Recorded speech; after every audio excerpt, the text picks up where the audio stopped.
Welcome to the show today. Today we have Jens Berndt on the show, who is the CTO of Homegate.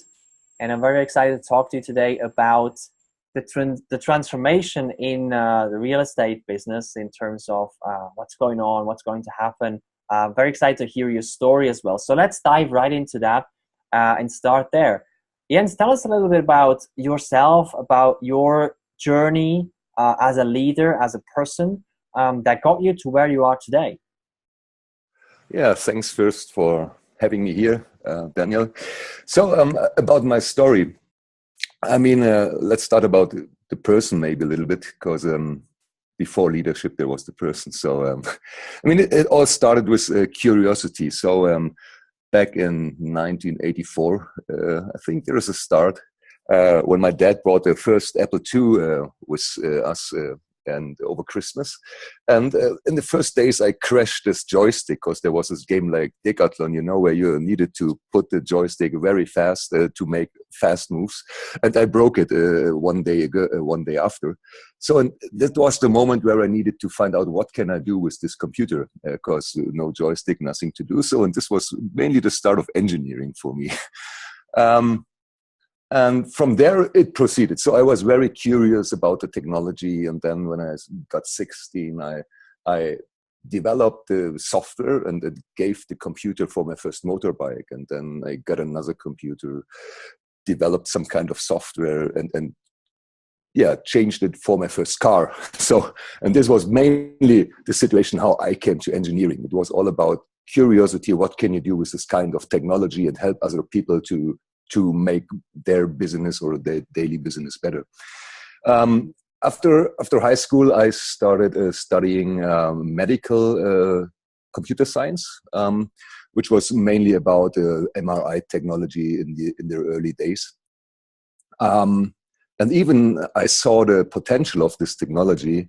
After having studied and finished my studies, I didn't want to go this way any further, because in these days it was like more, you could say, will the people survive or will they die afterwards? So there were no possibility to help them. So and then from back there, I went like 10 years as an external developer and developed several stuff. So from baking industry to cars to medical stuff, just moved around and made some stuff.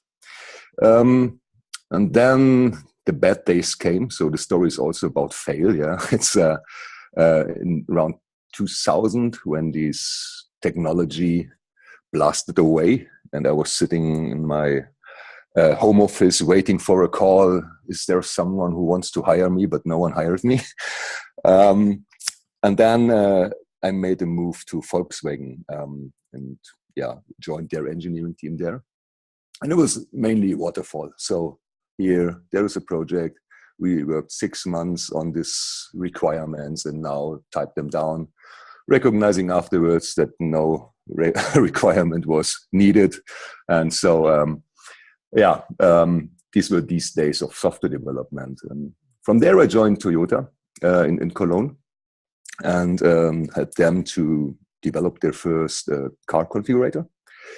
And there I had the opportunity to get into this lean software development process, which was not about software. It was more about lean processes for the company. But still, Toyota had this kind of waterfall-driven software engineering. This was very funny at this time. But it was for me the moment when I recognized how Toyota worked in their companies, in the factories for factoring cars, that we make something completely wrong in software engineering, because there was still a kind of improvement process, and it was not like software. So we also developed and then shipped, but everything was wrong at the start. And then I think in these days I met Jeff Sutherland, who's one of the inventors of Scrum. And this was really a meeting which changed the way I saw it on agile software development. Because before it was for me like, okay, it's kind of a religion, all these esoteric people sitting around and talking about feelings and and whatever. So, but I met him in Las Vegas in a part of a conference, and then I asked him, "Hey, why have you invented this Scrum?" So, and he said, "Okay, look, I was a Top Gun pilot in my former career, and we as a Top Gun pilots, we had a simple mission, and the mission was start, do something like throw a bomb or detect something, and then come back. And this was not maybe start, maybe fulfill your mission, and maybe land anywhere, or it was, this is the departure point and this is the arrival point. And it was always like, or depending on feedback. So making this mission successful was get instant feedback. And if the wind goes further, you need to push your flight and so on. And then after this career, so there was no way for us arrive 10 meters beside beside the landing stripe or something like that. You needed to land on this and in time. So, and then when he went off as a Top Gun pilot, he started his career in the industry and introduced ATM machines in US. And he said it was a total horrible for me because we now face the problems that it was really a simple mission compared to the mission we had as Top Gun pilots, but we didn't achieve any of our goals. So this is why he was inventing the Scrum process, which is mainly based on giving people feedback and learn from failures and don't do the same failures again. So for me, this was a point changing my career when I was really into, I want to learn more about this. And I want to help people in the industry get really forward with introducing these processes. So I changed afterwards I was 6 years at Toyota then, and then I changed to Scout in Berlin. And Scout at these times was a really this agile company in Germany, having 650 people, engineers, and so on. And from this point of view, I started and liked to work with teams and saw what happens if you put people together, let them learn, let them connect them with the business, and make progress and make errors, learn from errors, and so on. So that means in these days, my engineering career went more and more down, but the leadership career started from this point of view.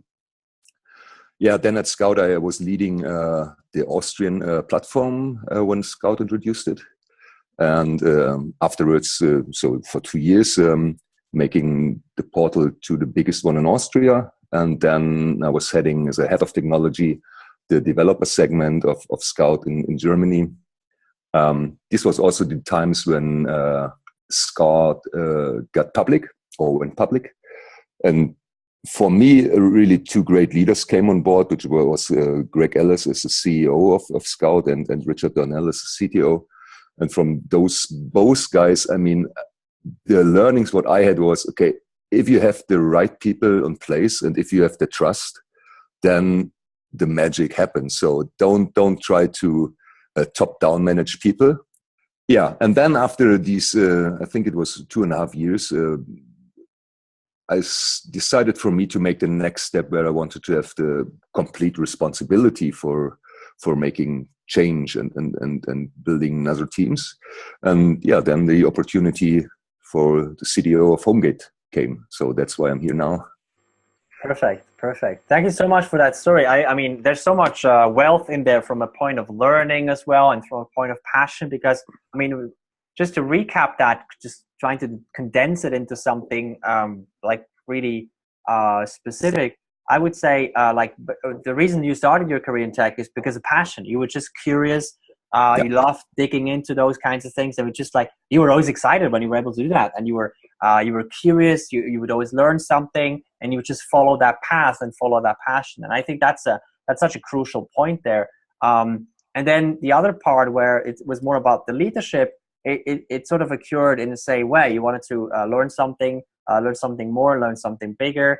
And it's once again following that thing that was driving you to understand how things work, to understand empowerment and leadership and things like that, and do it the right way. Learn from those great leaders, learn from others, know how to integrate things, know how to make change from a leadership perspective and everything. So I mean, that by itself, I think, is insanely valuable. And then also from a leadership perspective, learning that, like you said it perfectly, if you have the right people and you have the trust, then that's when magic happens.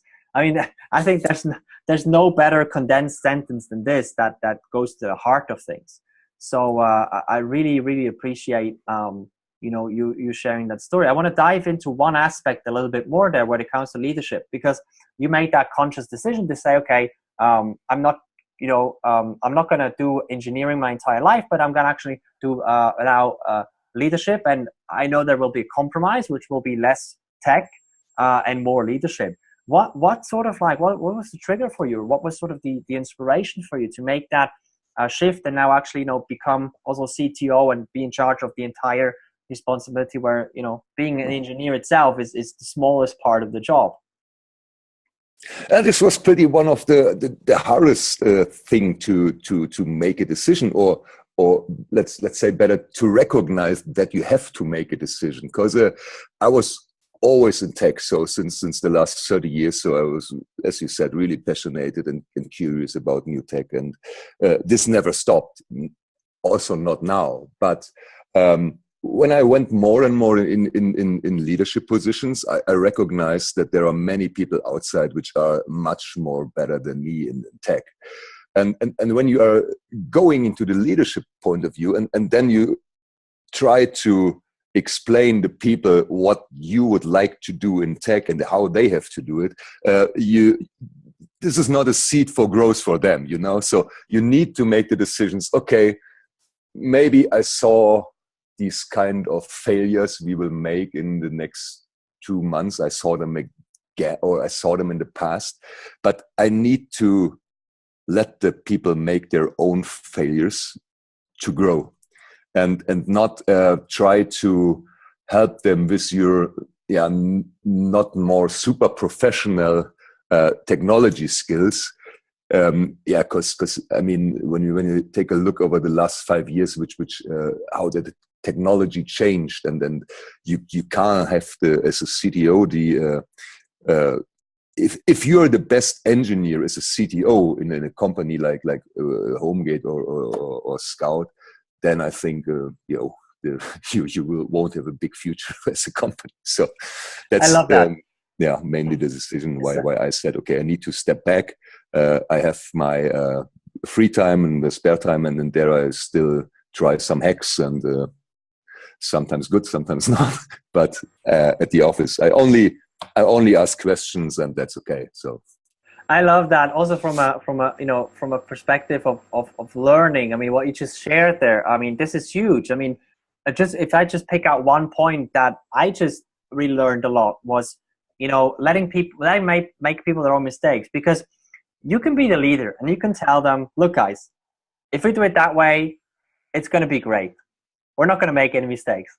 But by doing that, you're not really empowering them. And you actually have to go through the excruciating experience, maybe just for yourself, to let them make those mistakes so they actually understand things, which costs more time, right? Yeah. Which is more difficult, because you do not want to have those mistakes. You don't want to have these failures and stuff like that. But it's important. And I think that is, if you look at leadership, I think that is one of the crucial pieces that makes leadership difficult, because it's not just like, this is I can see that, let's do it like that. But you actually have to make sure that you empower people, and it's true empowerment. So I love that. Yeah, I think when it comes when you build new teams, then you as a leader have the responsibility to bring people together which have different learnings, and establish a kind of a ground where those people learn from each other. So I think it makes no sense if you have a capability A and a capability B, and now the people with the capability B want to learn all from the ground. So they need to exchange and share their learning so that they learn faster. So that means you really need to look that you hire a diverse team when it comes to people, when it comes to mindset, and when it comes to knowledge. And that's what makes team grows fast. So, because on the other hand, I had also teams before which were focusing on technology A, and then thought, yeah, maybe technology B could be a good idea. And then started to gather around technology B, not asking people who have experience with those technology. And this is also something you don't want to have, because that takes time and that makes all the errors again and again and again. So you want to bring the right people together to share their learnings and grow as a team.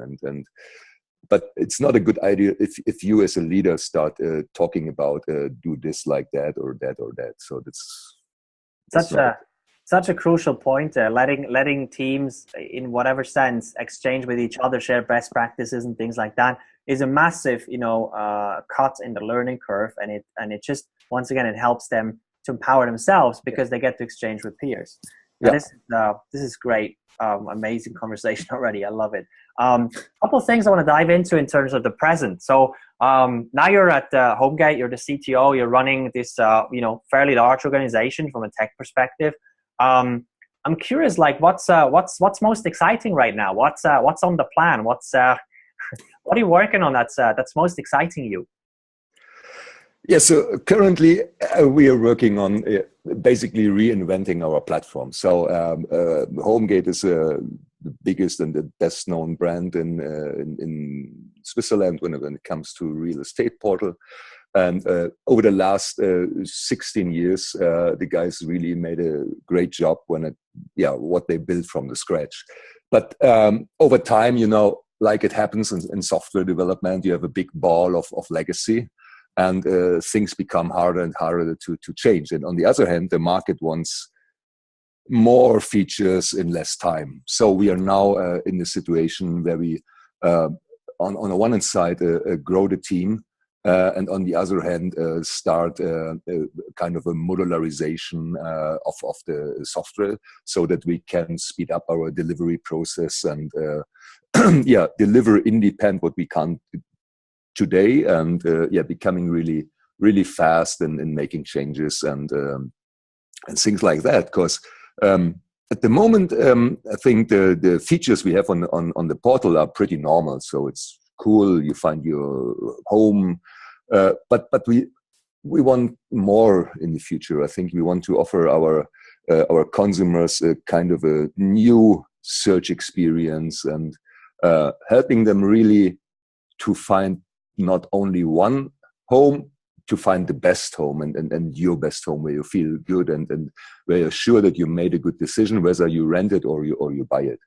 So that means we need to be able to put the feedback that we get from our consumers and from our customers right back into features. And therefore we are now currently building the basic.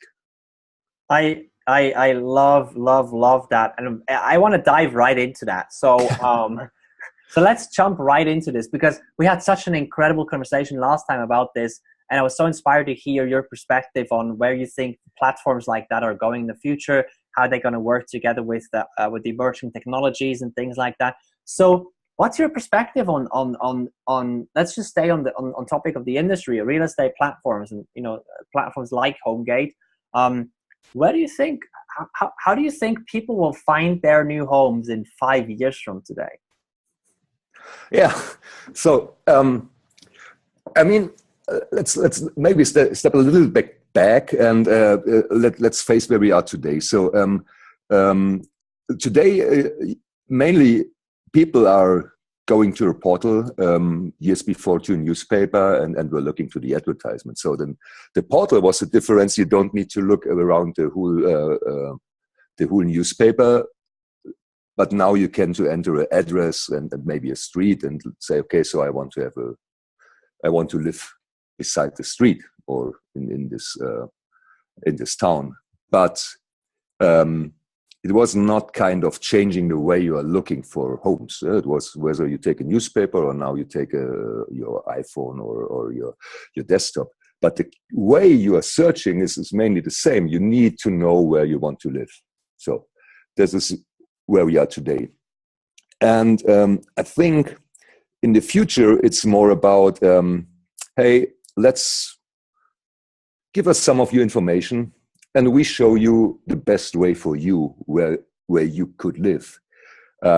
So in the future, it's not more, hey, I want to live in Zurich, Stauffacher Straße or Kreis 4 or something like that. It's more, hey, I'm Jens Berndt. I'm interested in having fun and don't want to have a long way to my workplace and want to have a green and then sports center and something around. And then you get your portal, your plots shown whether they are wherever they are, but you get the 4 or 5 different things which might be interesting for you. And you need to think on the other hand, at the moment we are mainly facing a portal which is advertisement. Yeah. So, and we are in the situation that we monetize much over our professional agencies and also of the private listers and some little bit advertisement, but that's not that big thing. And the whole industry is in a way of digitalization. The hard part about these digitalizations or faults I saw in the past is that people, when they think about digitalization, it's okay, this is our business process. And now we need to think about how we digitalize our business process. But this is not the way what will happen in the next 10 years. With the digitalization of the value streams, jobs and business will change. That does not mean that the realtor is no more useful in the future. I think he could be more useful or more valuable than today and gain more value. But maybe in other points when it comes to, okay, we need more information from you. We help you to make a better show experience. We help you to find the right neighbors or something like that. And this is the kind of a situation where we are in. We need to be really careful that we make sure and have the conversation with our customers that we don't want to disrupt their business, but we want to move with them into new spheres of the business. And this is also kind of today, I mean, when you shop at Amazon or other portals, it's pretty normal that you shop something and then you get these recommendations. So, and these recommendations are based on data. When you are look at Homegate today, you can see, okay, this was my search. But normally we know, okay, people which were interested or looked there around, they were also looking in this and in this and or interested in this kind of flat. So we will give people much more the information about where will your next flat be? Is it the right value for you?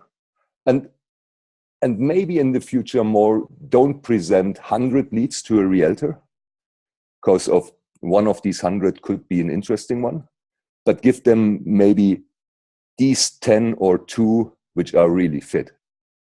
And this is on the one hand side, I think, really the change we will have, what will happen. So I'm really excited about this because it's on the one hand side gathering data, and people are always have fear when it works around gathering data.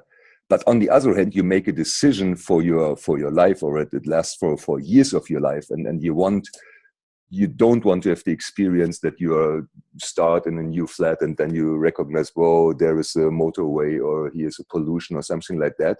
So in this situation, you are normally want to give data that you find the right places, and we really can make their changes. And I think in 10 years maybe it's more about we show you your next home before you started to search. I love that. I just by hearing it, I get excited about this. Because it's all, I mean, sometimes it's scary when I go to some place, like, you know, yesterday maybe I checked out you know, flights on Skyscanner, right? Yeah. And today I am on a website and they go like, do you need a hotel in Munich? And I go like, I actually do. That's really scary. So it's going into, but it's going into really interesting direction, and I think it's scary because it's so uncommon that it's so targeted, right? It feels almost like somebody's stalking you. But in the future, I mean, in the very near future, it's just a normal thing. It's less about, you know, stalking. It's more about giving you what you need real time, like right now. And, you know, like you said, maybe even before you're sort of like looking for a new home, it's like, hey, you may, you know, maybe it's time for a change because of this and this and this and this and this. You now have a family, you shouldn't be living in such a small apartment anymore. And things like that, right? Which make a lot of sense, which is actually, it's less about selling us stuff that we don't want, then it's more about continuously improving our quality of life without us having to think too much about it. And I think that's really, really powerful. Yeah, or many people which are now looking for flats and they are not able to buy one or something like that. Yeah, because maybe the prices are not there or the flat's not there, but maybe in 2 years there is one. So, and then maybe the people that don't look at that moment, but what happens if we show them now, hey, okay, take a look. This could also be interesting from you, because years before you were looking like this, and now we think that this could really an interesting opportunity for you. Or there are, so we can learn from the data, and I think there's always the thing what you mentioned before. Are you kind of stalked, or on the other hand? What I really hate is when I am looking around in the web and then I see something which is totally not interesting. So when I'm looking around and get advertisement like, hey, this is the brand new bikini for you, or something like that.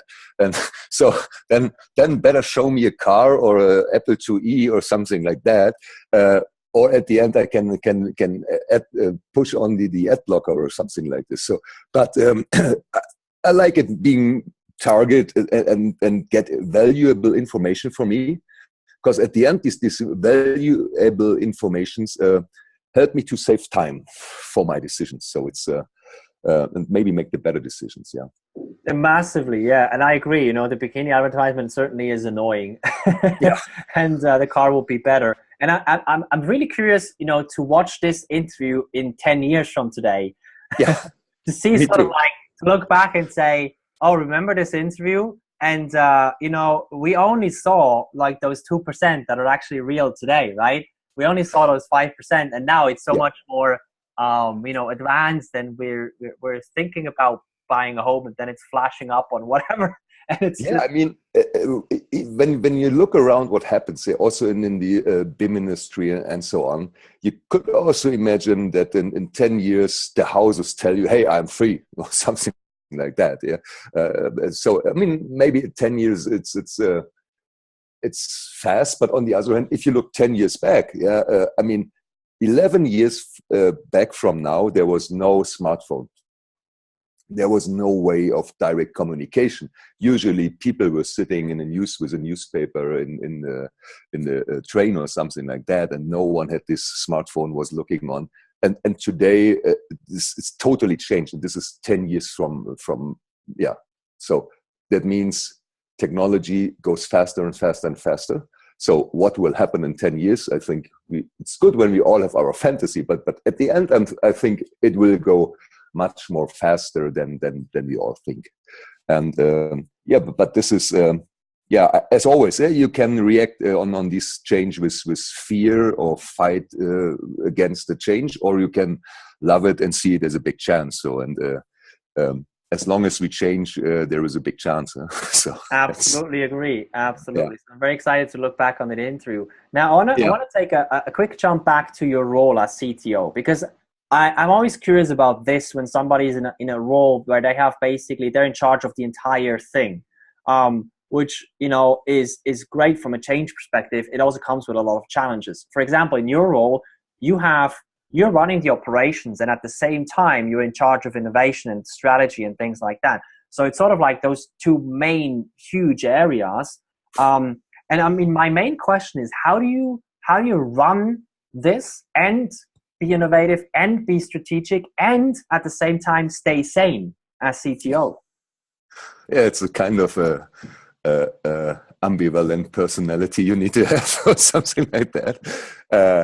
Because I mean, in any jobs, there are parts you like and parts you don't like. But there are parts you know you need to do them for being able to do the other ones. And surely in a company like ours, where we are embedded in a big successful company like Tamedia, there are many processes for instance, for budget planning or all these stuff, which are long term and time consuming. And at the end, you sit in the evening and say, hey, the plan is like this, so it's pretty easy. We don't need to have another meeting and another meeting. But you have to do them in order to set the ground to let these other things happen. So you need to make sure this is a kind of opportunity costs you have in this job. On the other hand, to be part of the good ones you really like. Then there is kind of a thing where you say, okay, it's just a job you need to do. So you need to ensure that the platform runs and that the daily business is going on.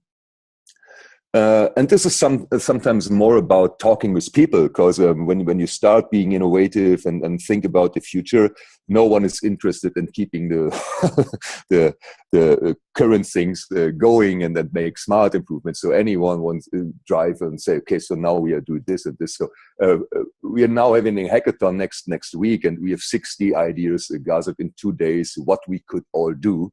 And everyone is going, yeah, we need to do this and stop this, but that's not the business. So it's talking about with people. And but on the other hand, exactly these moments are the moments which help me to do all this stuff I don't like, because I see what happens when people are there and engaged, empowered, and connected to the business and start thinking about their ideas. So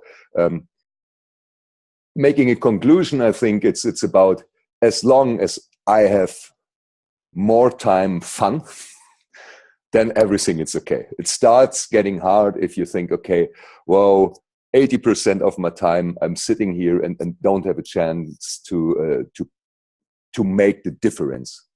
You need to be patient about, it's not possible in a company like this to turn around everything at the one time. So there's step 1, step 2, step 3, and there is a picture of the future. And if this picture of the future is a cool one, and you make step 1, then it's okay. If you don't have a picture of the future, or this picture is changing over time again and again and again, then you get starting a problem. But this is not the situation we are facing here at the moment. So, yeah. So I love that, because kind of like, and correct me if I'm completely off track here, but what I heard is sort of like you are, one of your main roles is being the bridge between that vision and the daily business. Because daily business needs to keep running. That's really, really important. And at the same time, we need to dream up new things. We need to create new things. We need to envision new things and, and make them happen. But there also needs to be the connect between the vision, the long-term thing, and the actual market or daily reality and things like that. And instead of like destroying what's there right now and creating something completely new, it's maybe more about integrating those two things and closing the gap. Yeah, this is, it's true. And on the other hand, it's the thing which makes it complicated is, as long as you run as a startup, so you have investors and you tell them a story, and they believe into the story. So there is no big revenue at the moment at the first and at the second. They believe, okay, on a long-term period, this business will become successful, and then we gain revenue.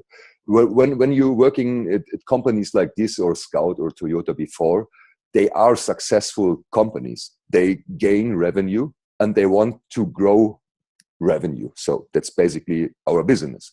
But then when it comes to, hey, we need to be innovative, you can't put a tag on revenue on the innovations. Yeah. So that means now we need to invest also not only on ensuring this, but we can't have also the discussion on when we now scratch or when we now start making innovation A, how much revenue we will make in 2 years.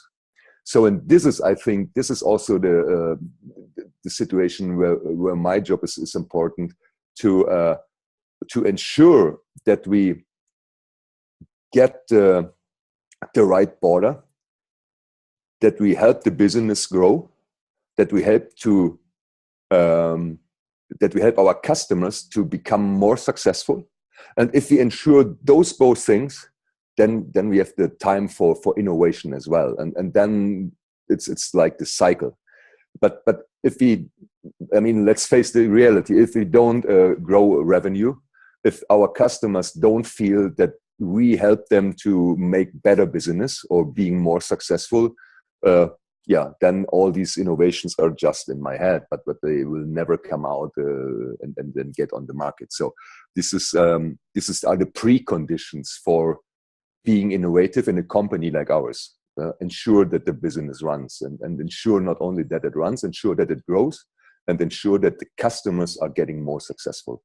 And even not only with customers, I mean our business customers, so the paying customers, but I mean also the consumers, because if the people who are searching on our site get all these innovations but don't find the stuff where they want to live, so then this makes also no sense. So it's kind of